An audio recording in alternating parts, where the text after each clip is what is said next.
Hello, good morning friends. आज हम बात करने जा रहे हैं एक ऐसी किताब के बारे में जो सबसे ज़्यादा विवाद में रही है, सबसे ज़्यादा चर्चाओं में रही है। किताब का नाम भी कुछ ऐसा है कि जिसका नाम सुनते ही लोगों के मन में अजीब-गरीब विचार आने लगते हैं, ख्याल आने लगते हैं। किताब का नाम है from sex to super consciousness, that means संभोग से समाधि की ओर। ये किताब दरअसल ओशो द्वारा दिए गए कुछ लेक्चर्स के ऊपर है जो उन्होंने 1968 में एक सभा में दिए थे। उनके 5 लेक्चर्स के सीरीज़ को इस किताब के रूप में बांधा गया है और किताब कहती है Osho never born never died, only visited planet earth between 1931 to 1990। जब भी हम कभी इस किताब के बारे में सुनते हैं, कभी इस किताब के टाइटल के बारे में सुनते हैं, कभी हम इस लेक्चर्स के बारे में सुनते हैं, ओशो का ख्याल मन में आते ही सबसे पहले विचार आता है sex. What is the sex, why it is important, is it really important to talk about it. क्यों ओशो ने इसके बारे में ही बात की, क्या है इस किताब में, क्या सच में इस किताब में सेक्स और सेक्स से संभोग के समाधि की ओर के बारे में बताया गया है। आखिर क्यों ओशो ने इतने बोल्डनेस तरीके से इसके बारे में बताया। नाउअडेज जिस तरह से आज के दौर में हम लोग देखते हैं कि सेक्स का मुद्दा जो है हमेशा ही ऐसा एक मुद्दा रहता है जिससे हमारा समाज हमेशा दूर रहना चाहता है, उसे छूना नहीं चाहता है। सेक्स होता सभी के मन में है। सेक्स सब सुनते ही हमारे मन में only they between two couples kissing to each others and in that process to each others, it comes to in our mind. लेकिन हम कभी भी इस चीज के बारे में बात नहीं करना चाहते हैं, खुल करके बात नहीं करना चाहते हैं। ओशो ने इस बात को 1968 में उस दौर में कहा जब इस दौर में हम इन बातों को सुनने के लिए तैयार नहीं थे। दरअसल इस किताब में कहीं पर भी सेक्स के बारे में, वैसी बातों के बारे में नहीं लिखा है कि जिससे हमारा समाज दूर भागे। लोग कहते हैं कि ओशो ने सेक्स की बात करके लोगों को इरिलीजियस बनाया, अधार्मिक बनाया, उनको उनके रिलीजन से दूर किया, पर रियलिटी कुछ और ही है। इस किताब की रियलिटी को, उनके लेक्चर्स को अगर हम गहनता से जांचेंगे और परखेंगे तो हम पाएंगे कि ओशो ने जो 5 लेक्चर्स अलग अलग समय में दिए हैं 1968 में, उनकी कुछ सत्यता ही कुछ और है। इसको 5 भागों में बांटा गया है। पहला पार्ट इसका दिया गया है जिन्होंने दिया है genesis, sex the genesis. Second जो उन्होंने इस चैप्टर को दिया है, नाम दिया है from repression to emancipation, that means कि दमन से आजादी की ओर। And fourth one is sex the super atom and obviously I forgot it, the pinnacle of meditation, उच्च शिखर एक मेडिटेशन का। And last one is the from lust to the lord, that means वासना से ईश्वर की ओर किस तरह से बढ़ेंगे।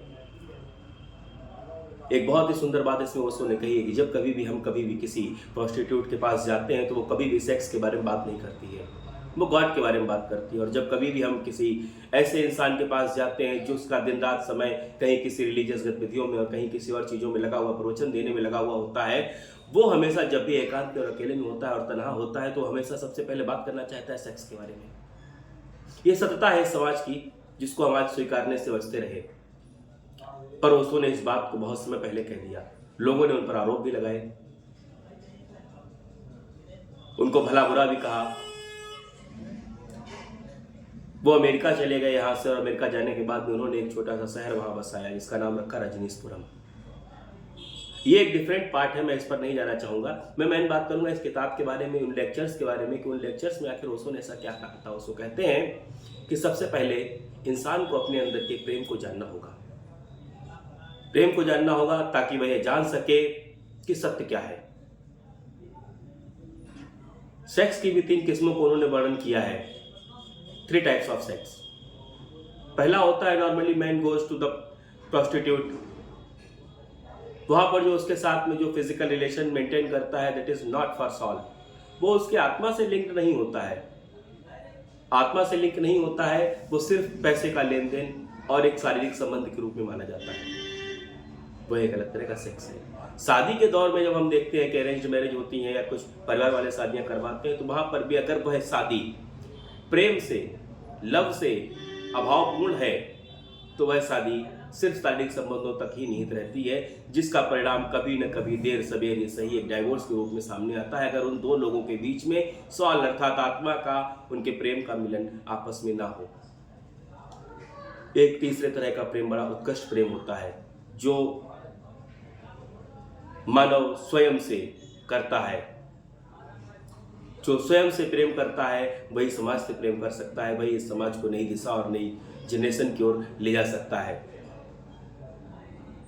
इस चीज को कहीं पर भी किसी भी तौर पर किसी भी दौर में बुरा नहीं माना है। इसी के तौर पर ही कामसूत्र से लेकर के अजंता एलोरा की गुफाएं तक भरी पड़ी हैं, लेकिन हम फिर भी आज इन सब बातों से बचना चाहते हैं, इन सब बातों से दूर भागना चाहते हैं, क्योंकि हम कहीं ना कहीं अपने ऊपर एक ऐसा चोला, एक ऐसा समाज का ऐसा आवरण ढके हुए हैं कि हम सोचते हैं कि अगर हम इन चीज़ों के बारे में बात करेंगे तो लोग हमें अधार्मिक, असभ्य और अनपढ़ और जाहिल और गंवार न जाने क्या क्या कह बैठेंगे।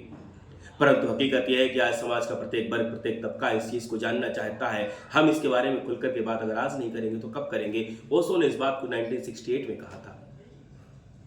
अभी हाल के दिनों में हम बन रही अपनी पिक्चरों को, बॉलीवुड की हो चाहे हॉलीवुड की हो, अगर हम इन सब चीज़ों को देखते हैं तो आज हम देखते हैं कि आज उन सब चीज़ों के बारे में हम खुलकर के बात कर रहे होते हैं। हमारे देश में लोग छुप छुप करके कौन वीडियोज और सारी चीज़ें देखते हैं, सब चीज़ों के बारे में जानना चाहते हैं। उनके अंदर उत्कृष्टता है, क्यूरियसनेस है उनके अंदर, वो जानना चाहते हैं कि सच क्या है, हकीकत क्या है। जब तक आप एक दूसरे के शरीर को और प्रेम को और हकीकत को नहीं जानेंगे, तब तक आप ये मान कर चलिएगा कि आप ईश्वर को भी नहीं जान पाएंगे, क्योंकि ईश्वर खुद आपके अंदर है, ऐसा ओशो कहते हैं। हमें उसे अपने अंदर ढूंढना है, ना कि हमें उसे जगह जगह पर जाकर के ढूंढना है।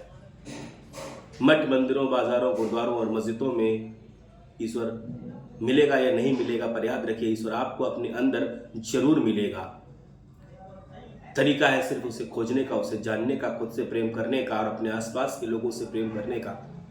प्रेम का सही तरीका क्या होना चाहिए, इस बात पर यह बात करती है किताब। इस किताब में कहीं पर भी सेक्स को लेकर के किसी भी ऐसी चीज़ के बारे में नहीं कहा गया है कि जिससे समाज बिगड़ जाए, इरिलीजियस हो जाए, अधार्मिक हो जाए, ऐसा कहीं पर भी नहीं कहा गया है। परंतु इसके बारे में जो भ्रांतियाँ और जो चीज़ें फैलाई गई हैं वो बड़ी ही अजीबोगरीब है।